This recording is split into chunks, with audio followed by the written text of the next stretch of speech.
hanging out the passenger, but your days are numbered like a calendar.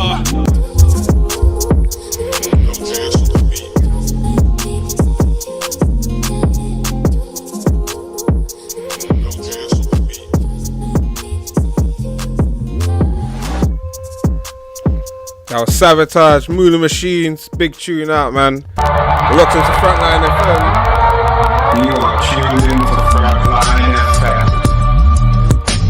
And yeah, man, just wanted to react to a few videos, man, that are out there. And right now, we have a big YouTuber, SNEAKO, has been unbanned recently. I believe he was banned. He had three strikes. I'm not too sure the reason why, but he was quite an outspoken person. He was someone that creatively I respected his videos before, as an artist and as a filmmaker. But then he had like a radical awakening. He wanted to say more political things, and I remember he had his 1 minute podcast, and he wanted to and speak on things more within the political realms, and his content when he started streaming went more towards the manosphere and the red pill, and he spoke a lot of truth, but then I feel like he got carried away and got lost in the sauce with that red pill stuff, and then he got banned during that period, and now he's back. He's been unbanned, and he has some things to say. So without further ado, man, yeah, I want us to get straight into it. So, yeah, let's watch the video.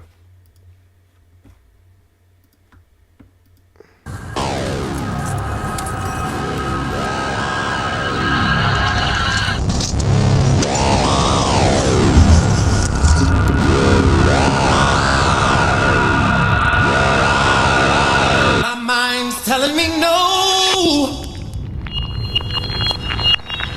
but my body's telling me yes.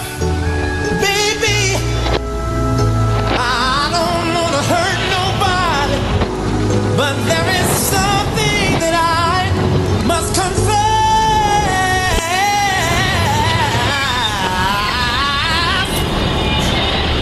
Don't say out loud because they affect your persona. I'm guessing at least. Holy shit, everyone, it's me, I'm here.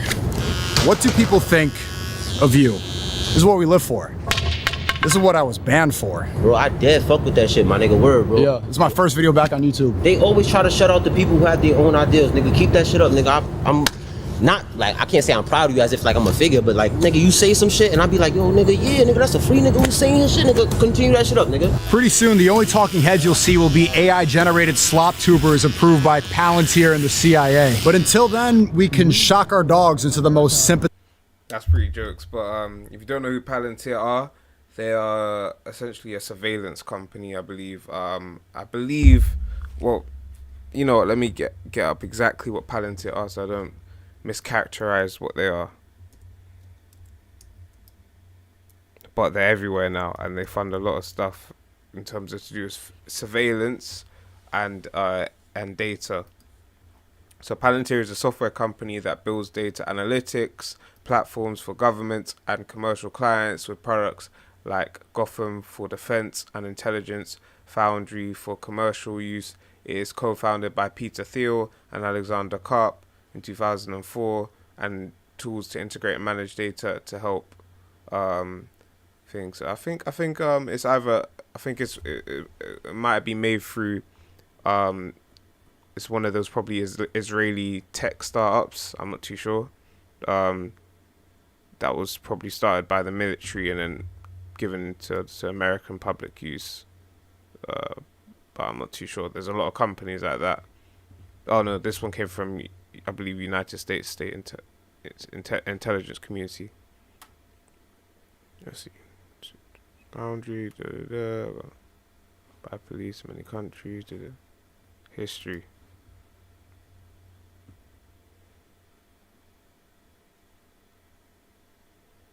Okay, so I think it's a German, originally founded. I'm dyslexic, people, so you have to allow me, man. For me to say this information, I need more time. So, but yeah, essentially it's an American company, and it's to do with surveillance and data, and governments, military use it, facial recognition, all this stuff they do. Pathetic spot in the frame. Surveillance capitalism, essentially. Sorry. Our image is everything, which is why every Wall Street billionaire is invested into destroying it. Since I was banned, Ozempic stock went up 600% and touching grass became a meme. People are so controlled by people's judgment, they forgot how to operate out of feeling instead of fear. You know that cool... That's a very fair point. A lot of, I feel like the reason a lot of AI content can perform so well, and there's also so much slop content online, is because people are operating in a way where they're not sincere. Everyone's distracted by spectacle, essentially, because spectacle gets views. It's all about numbers.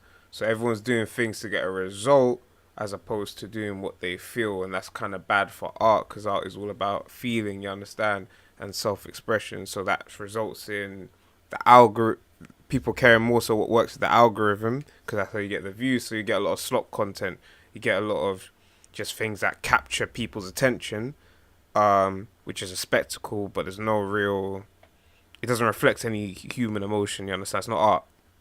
So I do agree with that, and I'd say outside of content, I think that's even even bigger problem in society as well. I'd say now people are very self-conscious. They care a lot about what people think of them, because they want a reward in society that isn't really tangibly there anymore right now. The time we're in right now, we're in a recession.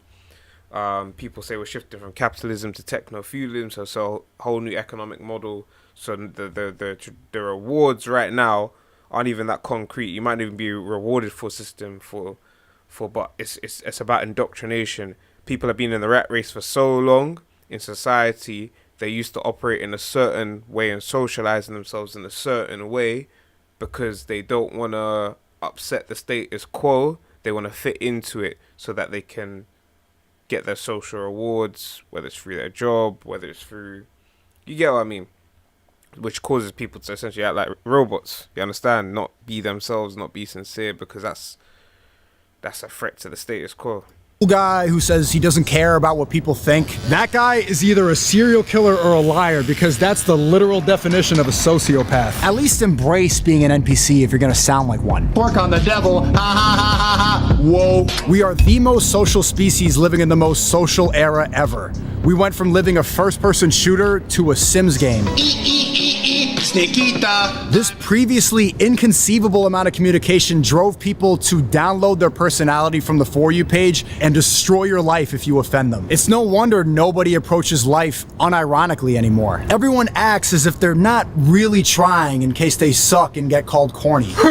That idiot's applying himself. The people who successfully approach life without the shield of Irony are labeled a multitude of mental health terms, from autistic to schizo. It's the grown-up version of... What do you think about that? I kind of agree with that. I think I do feel like there is genuine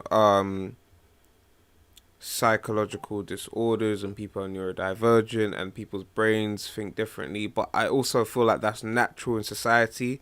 I feel like nature is supposed to have diversity. I feel like bureaucracy is supposed to be and systems are supposed to be uniform, but that's not really sustainable, because if it gets hit by multiple external factors, it just collapses, isn't it? Whereas nature, which is diverse, is that, say for example, if you have like a forest, yeah, and you just kill everything in the forest, and you just grow trees for lumber, and it's all the trees are neatly, but there's nothing else but trees there, you'll get a lot of lumber, you'll make money, but guess what? One disease hit one tree, the whole fucking yield is dead off. You understand? So it's very, whereas a diverse forest is more resilient. Some parts of it might die off if there's a disease, but the rest of it will be there'll be other ones which will survive. So I think you know, a lot, it's just people's brains think differently, and we kind of want to accept that as well in society. Not everyone fits into the norm, sometimes that while there are people with there's also people that's actually your uniqueness is how to say is part of the great design of nature, you understand? And by us saying, okay, you fit outside of the status quo, so we don't know what to do with you in this system, we're gonna label you this, you understand, and treat you this way. So I think it's a double-edged sword, because some people that are diagnosed, it can really improve their life in terms of knowing how to deal with themselves, whereas others, it's about you might be put into a category of essentially control, you understand, because they don't understand you. I feel like what it comes down to is just knowledge. So you want to understand things for yourself, so you know how to deal with you understand, as opposed to relying on whatever system to diagnose and treat you, and that be the basis, that label be the basis of how you interact with society. Now, I don't think that defines you. However, I do feel like knowledge, wisdom and understanding is the best guidance, you understand, to deal with anything. So if you have that for yourself in any situation, you understand. But yeah, I'm waffling now. Let's get back into it. Going la la la la la la la. La, wait till I get my money right. It's easier for the masses to dismiss what makes them uncomfortable as crazy. It's why when people see a tragedy, they wait for the algorithm to Tell them what their opinion is. It's why the women who fall in love with the couples on Love Island get clowned on by the men who are in parasocial relationships with streamers. 3 years later, this cultural problem went so full circle, the only voices worth listening to are those that you're not supposed to. Every talking head wrongfully banned exploded in popularity, while the remaining voices stare soullessly into the camera to make AdSense to fund their Ozempic addiction and fund their legal battles with former friends. How people view you made authenticity the most rare and valuable personality trait. SNEAKO. Hey, how you doing, bro? What's up, bro? Shalom. Shalom. How are you? Are you live right now? No, I'm recording a video. Oh, amazing. On paper, you should not be seeing this video right now. How weird is it seeing this face back on the homepage? I really like, you see SNEAKO's really back on his artistic vibe. I like all the cuts and edits he's doing. And it's refreshing, man. Because even right now, yeah, you know what, I'm going to preview something I'm working on after this, yeah? Because he's inspiring me on the artistic filmmaking side of things.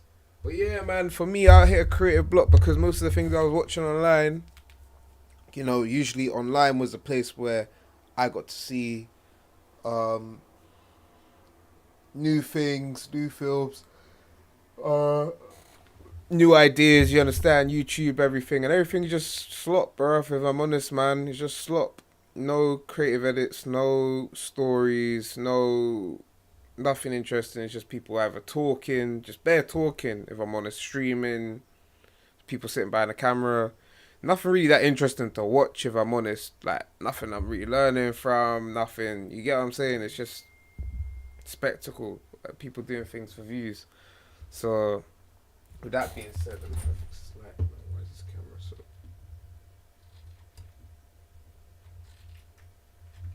but yeah, with that being said, it's refreshing to see someone actually care about the art they're making, and you can see it in the edits, and you can see it in even the way the video is structured. You understand? It's structured like a proper video. You understand? Like a proper film. You understand? Beginning, middle, end. Interesting edits. Yeah, man. I feel let's just keep going watching this. A little busy, but I'm in a rush. You want to take a photo? Can I get a quick picture? Yeah, sure, no problem. Can I take a video? No, just take a photo, man. Nah, this guy's annoying. When Google said I deserved to be permanently Making a video, suspended lurking for in spreading the background. COVID and election misinformation, people viewed me as a crazy conspiracy theorist. Now that Google says, thank you for your patience, but sorry, we were wrong for 3 fucking years, everyone sees it as the truth.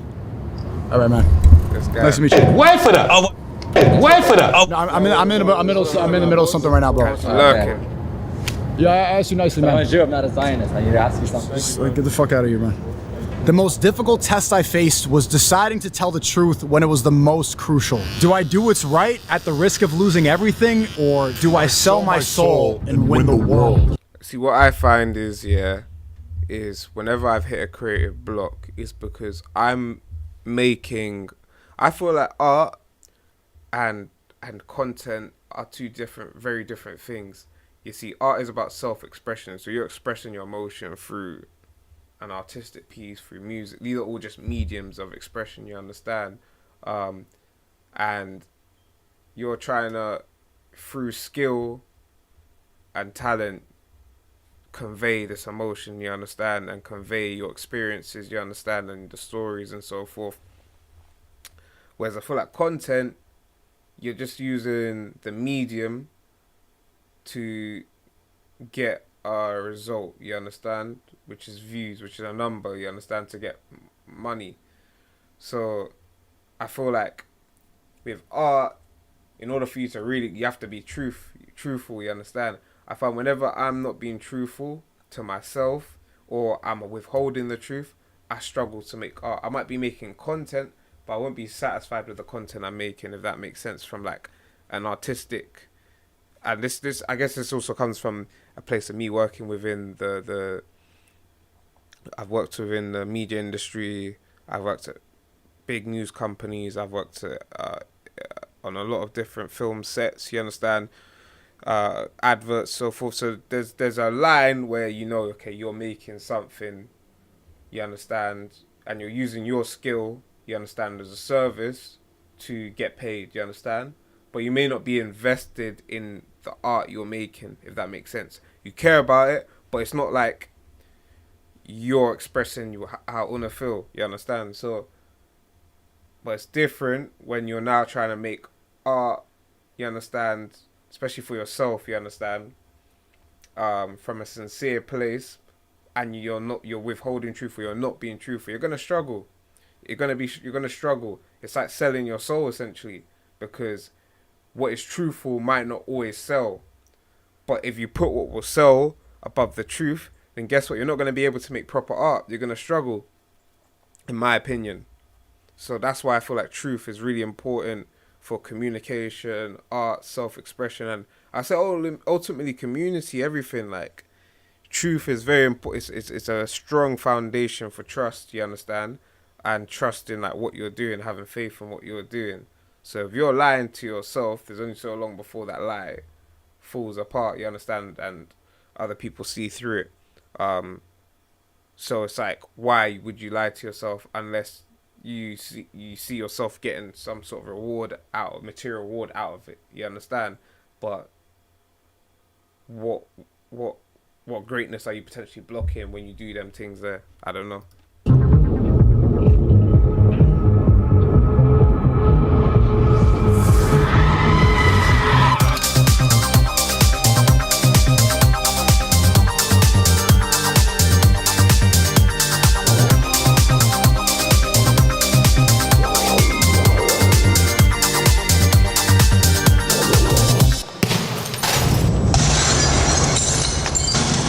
YouTube's biggest commentator, Moist Critical, is today saying what he called me crazy for a year ago in a debate. Just saw today, fucking Benjamin Netanyahu just openly stating in front of the whole world his plans on brainwashing because so many people are turning on Israel. The difference is today, it's the popular opinion.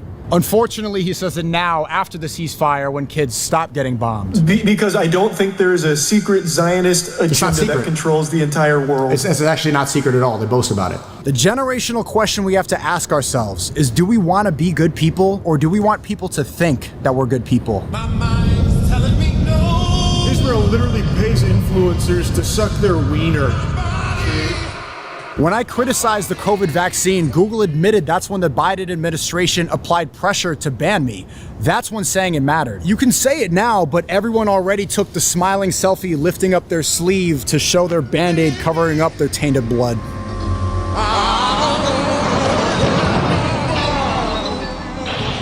Getting unbanned on YouTube is the biggest achievement of my life.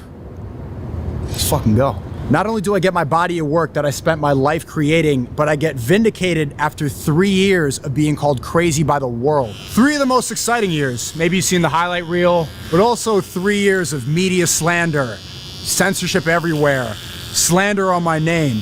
It wasn't easy. I lost what mattered most to me, but gained everything because of it. I did it. I don't know. Should I post this? Maybe I should say the hard R and get banned again.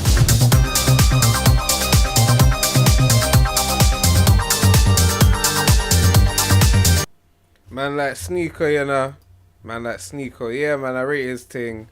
That was a good video. I think he made some good, fair points about, I feel like, conformity, and how conformity, especially if you're doing it for whatever reason, it's going to take away from truth and sincerity and the art you're trying to make. And often those that don't have that what's called again, nonchalantness, you understand, really care about what they're doing, are labeled a certain way. And also that we are in a different age right now where a lot of things are going on right now, and those that are talking about it, whether fully correct or not, still are being demonized and censored, rather than us interacting in discussion, in art, you understand, and really getting to the bottom of what's going on. And it's only now in hindsight, when we see there is some truth to these critiques that are being raised, that you understand, we move on from the consensus. But then what happens to all of those that raise those critiques, like SNEAKO, that were banned, you understand? So we have to, hold the same standard, and in the same vein, how people are so quick to condemn and want to ban SNEAKO for them same things, when these things are proven to be true, even if not all of them, but the ones that are proven to be true, you have to give him his flowers. And in that same vein, say, okay, the reason you want to ban him, then the grounds are, there's no grounds anymore, you understand? Unless it's just pure vitriol and hate for him as a person, but that's not grounds to ban something. And then why are you angry at this person? What has he done to you? Are you angry at him because of what he's saying, who he is, the way he's saying it, you understand? Because if you're angry about who he is, unless he's done something to you, what's the point? If you're angry about what he's saying, why are you angry about what he's saying? You understand? Is it insulting you? Is it upsetting your worldview? Are you upset about the way how he's saying it? Why about, like, that's just a bit weird in my opinion, because don't shoot the messenger, People can sometimes just express the way they know how to express things, but ultimately focus on what they're trying to say versus how they're saying it, you understand? That's how you reach understanding, and that's how you reach empathy, you understand? Be able to put yourself in other people's shoes. If you only see things of how you communicate and how you understand. And also sometimes, when you try to do things too politely and too nicely, it takes away from what you're trying to say. So yeah, man, but yeah, I'm gonna end the stream there. I appreciate you guys. It's been Frontline FM, your host K-Way. Alright.